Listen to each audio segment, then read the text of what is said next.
Hello, everybody. Thank you so much for joining me. I am here with a special guest. We are on the Mindfulness Movement and Exercise podcast. But before we get into that, we're going to do a quick recap of last time and then a brief history of yoga, which is what we're going to be discussing today. So last time we talked about grounding, proprioception, and interoception. And if you'll recall, proprioception is simply your unconscious awareness of where you are in space.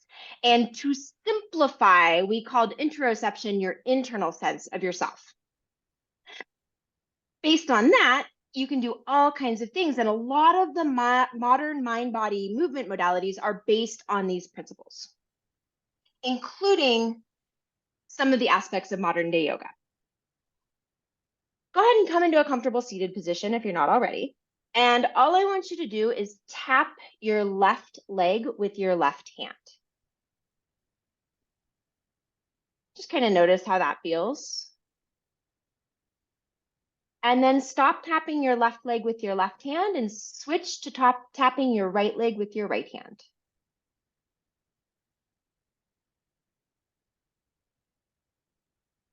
Notice how that feels. Now just alternate between the two at your own rhythm. Left leg and right leg.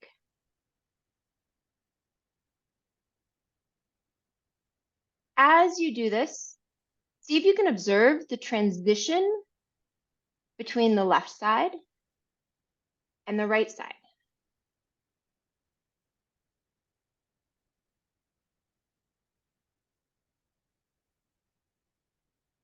And then go ahead and let that go and relax.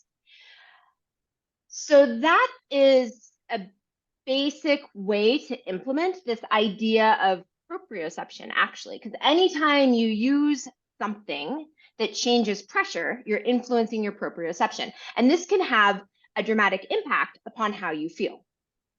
And as I said, a lot of these mind-body movement modalities take advantage of this concept in a lot of different ways. There are so many ways to influence this idea. So keeping that in mind, we will go into a total transition, which is the history of yoga. This is going to be the world's shortest history of yoga. There are lots of books written about it. So take that with a grain of salt. But the first reference to yoga came up about 5,000 years ago in an ancient Indian text called the Rig Veda. From there, it became something, it was this complete holistic system. Yoga was one aspect of this path to samadhi or enlightenment. One of the different branches of yoga, which, like I said, is this complete system with things like breath and different yamas, is asana, which is the physical practice that we often think of when we think of yoga.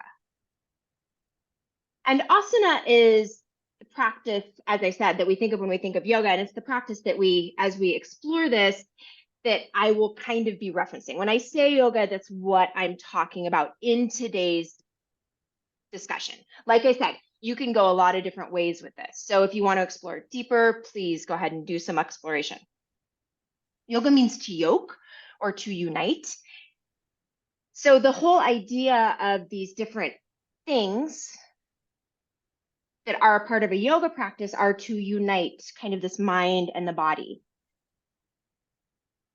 The father of modern day yoga is a man named Krishna Marchiana. I think I'm saying that right. And by father, I simply mean that he is the one that sort of popularized this concept of yoga that we have today. He was a really interesting man. He taught yoga for the Mysore Palace. And in an effort to make yoga interesting, he would do these really intricate movements and, for lack of a better word, stunts. He was a pretty amazing person. He was originally teaching to the youth at the palace. So that gave him a very specific population to design yoga asana for. Eventually, he went on to teach for Vivekananda, and he was teaching to a very different population, and his style of yoga changed. Two of his pupils were Pattabhi Jois and BKS Iyengar. There were others, but again, for the purposes of today, we're sticking with these two. Pattabhi Jois is the father of Ashtanga Yoga, which is, you can think of it as kind of the precursor to Vinyasa flow. And then BKS Iyengar used props. He used things like the brick and the yoga strap, and he was really focused on designing a practice that would accommodate all different types of people. For the record, my background is in Ashtanga. I studied Ashtanga for 8 years in my 20s into my early 30s. Our special guest today is Carrie Owerko. And Carrie, if I'm not mistaken, studied Iyengar. Is that correct? Yes. Excellent. Yeah. And Carrie has a diverse background. And what I love about Carrie is one of the things that she brings to her practice is this idea of play. So she's constantly bringing different ideas and different ways of exploring elements of yoga, but then other modalities too, because Carrie comes from a dance background and other different movement modalities as well. Is that correct? Yep. Mm-hmm. Excellent. And can you tell us a little bit about that? Yeah. So I studied Iyengar yoga in depth. I did do Ashtanga prior to Iyengar yoga. And like I dabbled in all the yogas in New York City at the time, which that wasn't a lot of yoga when I first started doing yoga. That was like, the early days. There were a few studios. But before yoga, I was in theater, in musical theater and in movement theater. And I kind of concurrently with beginning my yoga practice, I studied at the Laban Institute for Movement Studies in New York, and I became a CMA.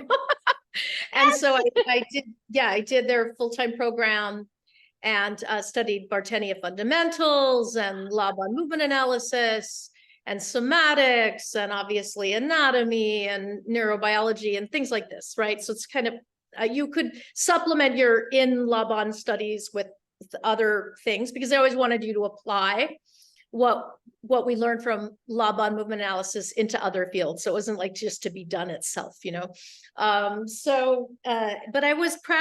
started practicing yoga just a little bit before I went to the Laban Institute. I was in a movement theater company, and I wanted a practice like that. It was kind of, there were different elements. It's like, emergence, like certain things like kind of happened that took me there to seeking out yoga. Part of it was seeing a performance at BAM, at Brooklyn Academy of Music, with this theater troupe from, I think they were from France. And it was a like 3-night spectacle of one of the Greek, trilogies, family trilogies. I can't remember which house it was, Thebes, Atreus, one of those. And the Greek chorus were Kathakali dancers. So it was a very different imagining of, the role of the chorus and all this like movement that was so exciting to me and so different, and the rhythmic elements. And it was just like, it was so interesting. So I got a little bit absorbed in the whole, wow, what is Indian theater, and all this stuff. So all of it kind of led me to being like, well, let me like check out yoga, and some Indian dance and things like that all at the same time. And I love that. And yoga, but from day one, I wanted a practice, because I, would always like, if it wasn't going out for a run, every day, or like, I liked to do things every day, and I liked to do things with other people, but I also like to do things by myself. Like there was something very important about having that movement practice that was just me and me, so, or the environment, but it was a solo activity. I also like sports that, you play them with other people, but it wasn't a team, Totally. Gymnastics, tennis, that type of thing. Right. So, so that was, and it was interesting because I feel like through the years, the decades, I've been unpacking just the whole diversity of interests that are that kind of what drew me into the practice. And in a way from very early age, because when I was a kid, I was, again, out running. Like it was I did it for my mind. I would go out in, rural New Mexico, and I would go long, long runs, just because it just did something for me.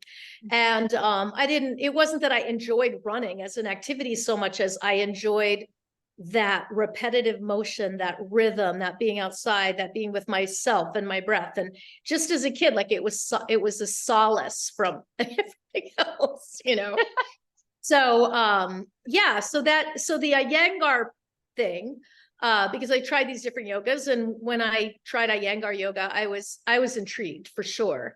And then just took the deep dive into that, which kind of led me away from I would say, some of my deeper loves. And then I found my way back. I think it's interesting how it just, when you follow any path, I think sometimes it takes you where you need to go. Yes, I completely agree. I actually had a similar experience with Ashtanga, so I can totally relate to this. Now, tell me a little bit. So with Iyengar, and this was probably 30 years ago, right? Yeah, I started studying Iyengar yoga in the 1990s. Okay. Yeah. And Early at the time, 90s. Was it pretty Well, like late 80s, actually, late 80s, early 90s, I was doing the yoga journey in New York City. And then I think I really got into Iyengar yoga in the mid 90s, early to mid 90s, like 93, 94, around there. Yeah. So right when yoga was kind of starting to gain some press and popularity and become a little more known, right? Yeah. Yeah. Mm-hmm. And at the time, was it pretty, was sort of the mentality that you did yoga and that was it? Because I know that's how it was when I started Ashtanga. Like you did yoga, or you did Ashtanga, and that was sort of supposed to be a complete practice. I was a terrible student. It was never my complete practice. Yeah. No, it was like, I think it depended on how committed you were to, to having to being a disciple, or however you want to put it, right, to the tradition. Because I think a lot of people, I mean, at least when I started my New York yoga journey, you're in the room with all manner of people, right? Even then, like it was not like it is now, but there were a lot of dancers, and there were, people who were in alternative things, and might be martial artists. And but then if you were going to go, like if you wanted to become a teacher, for instance, in Iyengar yoga, so you have to I don't know how it is now, but you had to study committedly, supposedly exclusively, only the method for at least 3 years before you could join a teacher training. And then that process, because it took like 3 years or more, and then you could go up for your first exam, and then there's just like years and years of exams like that follow if you're going to stay in that trajectory. So it was when you got into I'm doing this thing. Yeah, there was this, maybe it wasn't embraced by all the teachers, but there was a kind of thing, especially, well, certainly from Pune, that, which is the home of Bikesa Iyengar, and we would all go every year to study. Yes. That was what you did. You did yoga, that it was a complete practice, that you didn't need to do anything else, and then things like certainly at that time, like strength training would be like, no, a big no, never pick up a weight, you should use your nerves, not your muscles. Yes, exactly. Like your intelligence. Yes. Yeah. So I did adhere for a period of time. I was like, I'm going to take the deep dive. Like, I'm going to test this out, And eventually I'm like, oh, I want to go for a run. Like, I want to like play with my bands. I want to lift something. Like, I'm just going, yeah, I got to do something else. I got to get other things happening, because I noticed that for me, and I know it's different for everybody, but for me, there were things that had been, and it's what you do, like anything, right? If you keep doing it, you can do it. And if you stop doing it, you can't. Yeah, you could again, but you'd have to kind of work on getting that capacity back.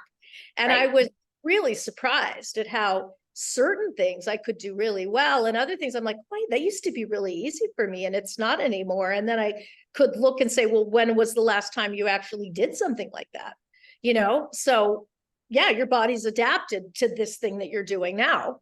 Smart body, Yeah, totally. It's going to maintain its capacity to do this thing it never does. It's just a waste of calories. It's very good at just doing what it needs to do and nothing more, So yeah, there was that. And when I finally kind of it was always a challenge, because when I wanted to, or I actually did, I just took the initiative to do other things, I got pushback. I absolutely did. Yeah. From my teachers, from colleagues, yeah. I'll never forget. I'd taken an Ashtanga class, it was probably a lead class, and I was about to go for a run. And the teacher looked at me and said, your hamstrings, they're going to be destroyed. God forbid, right? Those I was like, they'll be fine. And things have certainly, I think the modern day, well, I shouldn't say there's an evolution, wouldn't you say, that's sort of happening in yoga right now? Yeah, I think so. Oh, definitely. There's big changes, because that's the way it is with everything, like, honestly, I'm not a spring chicken, I feel like one, but sometimes Tommy, my husband, and I we're the same age, and we'll be like, just some perspective. We'll be watching some show on CNN about the television in the 70s or something. The 80s, the 90s, whatever, something like from the lens of the sitcom, or, like whatever the topic is. And we were alive then, so you start to think about how much society, how much change you've actually witnessed, experienced, and it's across everything. It's like cultural.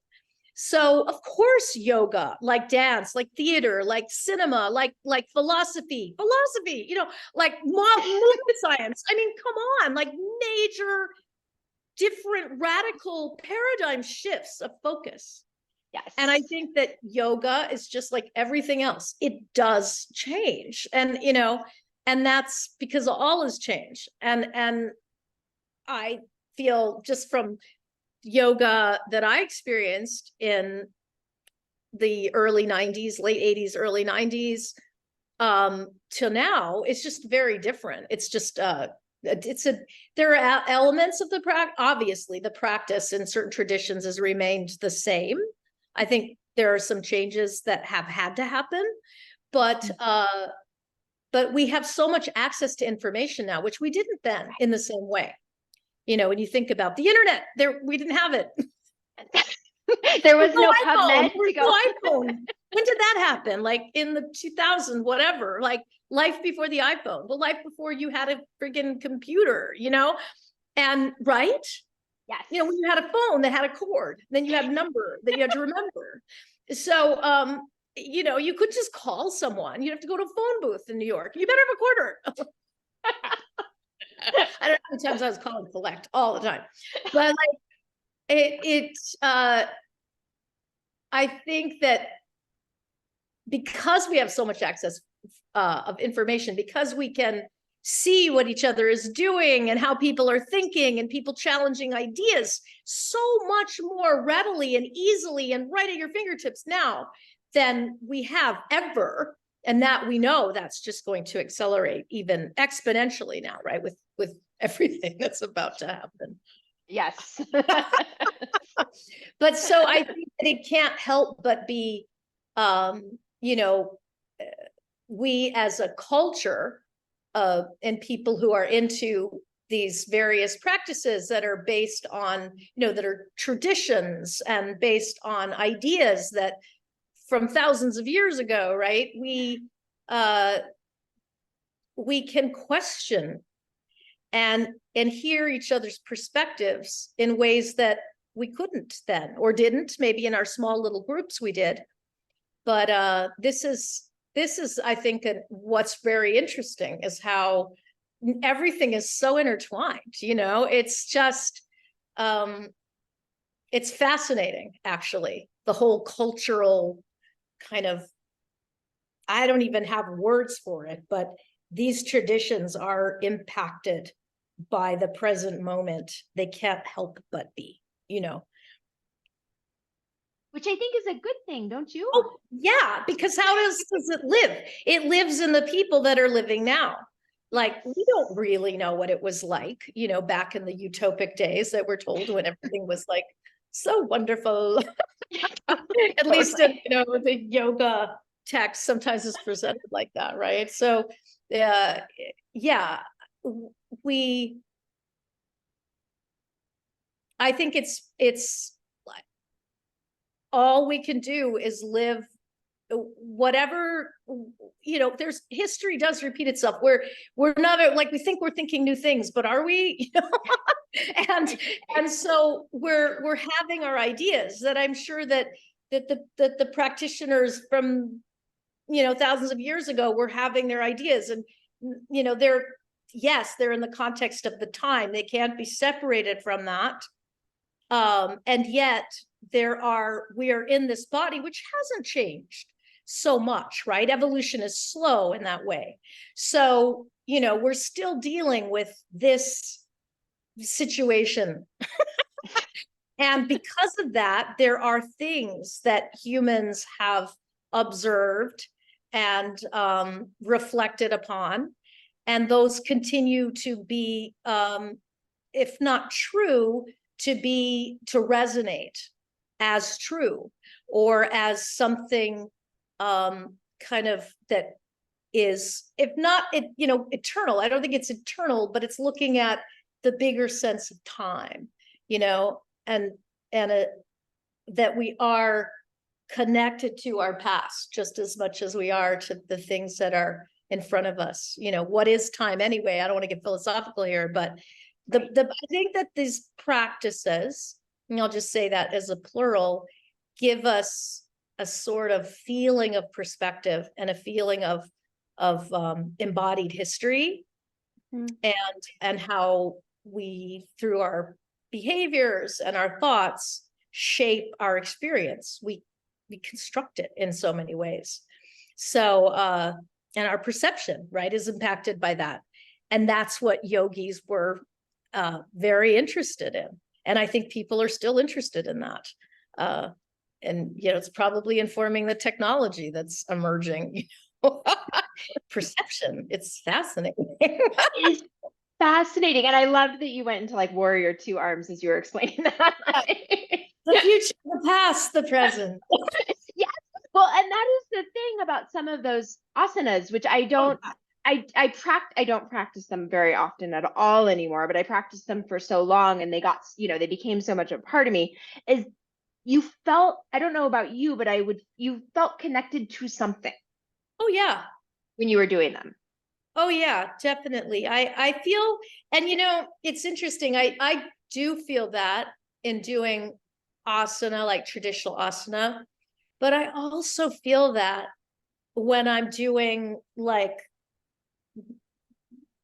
somatics, do you know, like some Yes. somatic movement practice, or Bartenian fundamentals, even, because that's a somatic movement practice, or Yes. when I'm dancing, I absolutely 100% more than asana. I feel it when I'm dancing. When I'm dancing, to me, it is the most profound experience, joyful. I have no words for how much I love it.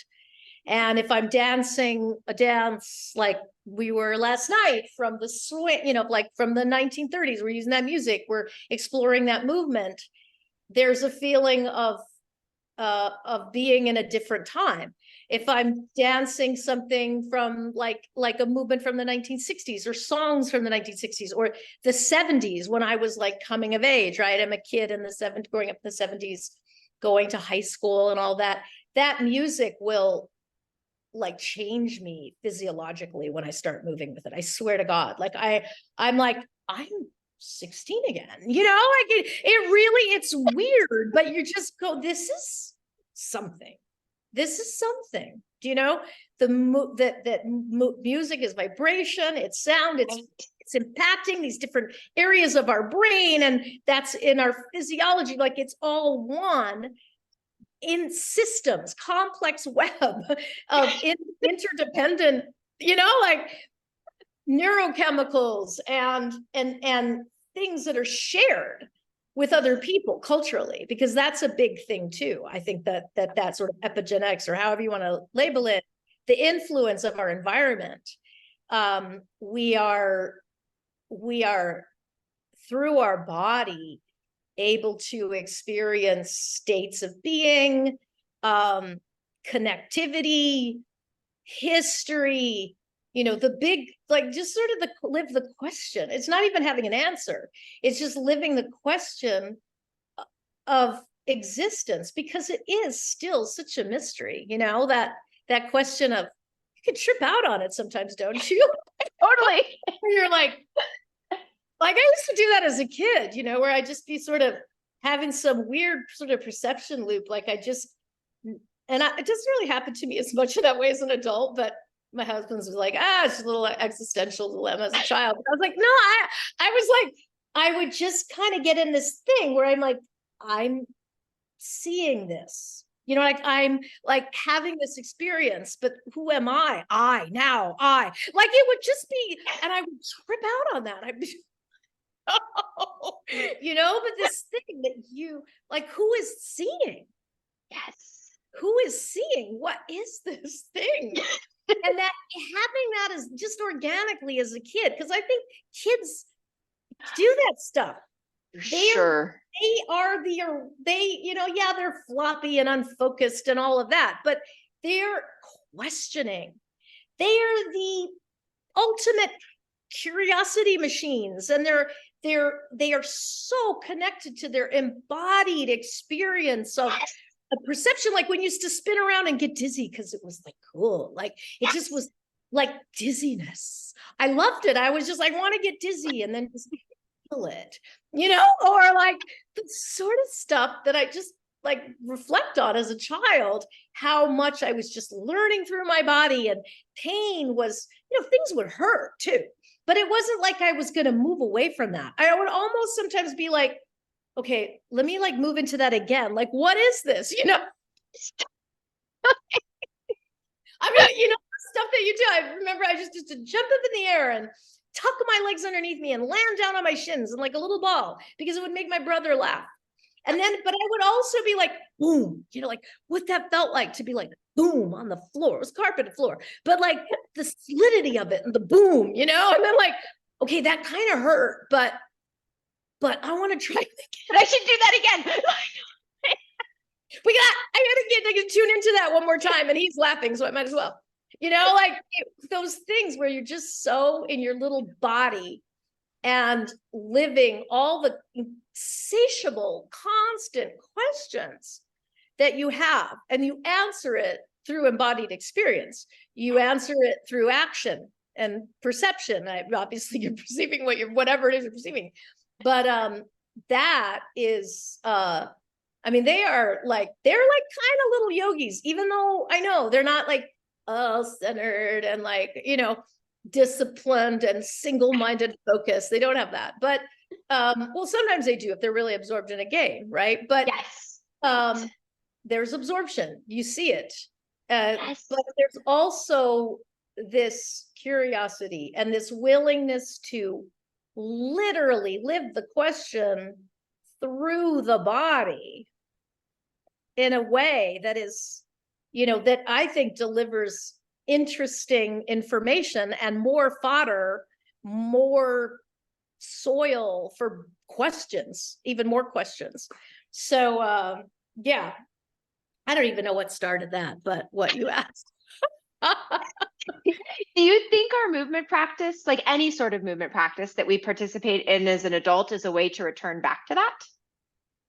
I think it can be. I think it depends on how you approach it. That's why I love the for me, it's like a philosophy or a Tao of play, because I think anything can be approached from a playful mindset, that however you want to define play, because people define it different ways, but there's some agreement, there's disagreement too, but there's some agreement on that play is voluntary. And I do believe that's a very important one, because I think that as soon as you start mandating it,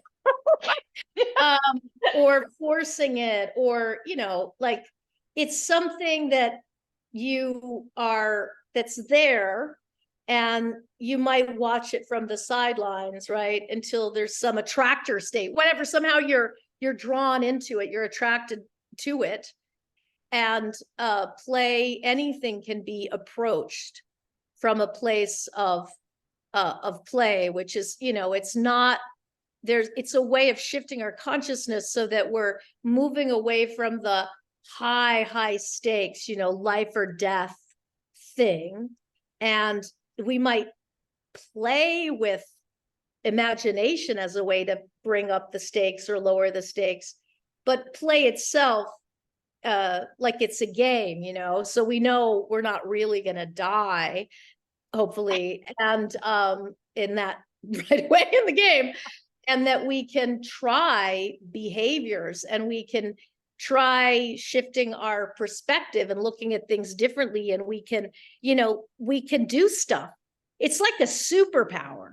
You can do stuff when you're playing that you can't do when you're not playing, and that those things that we let ourselves try are very often like something really useful and important, even though play is often defined as something that doesn't have a purpose.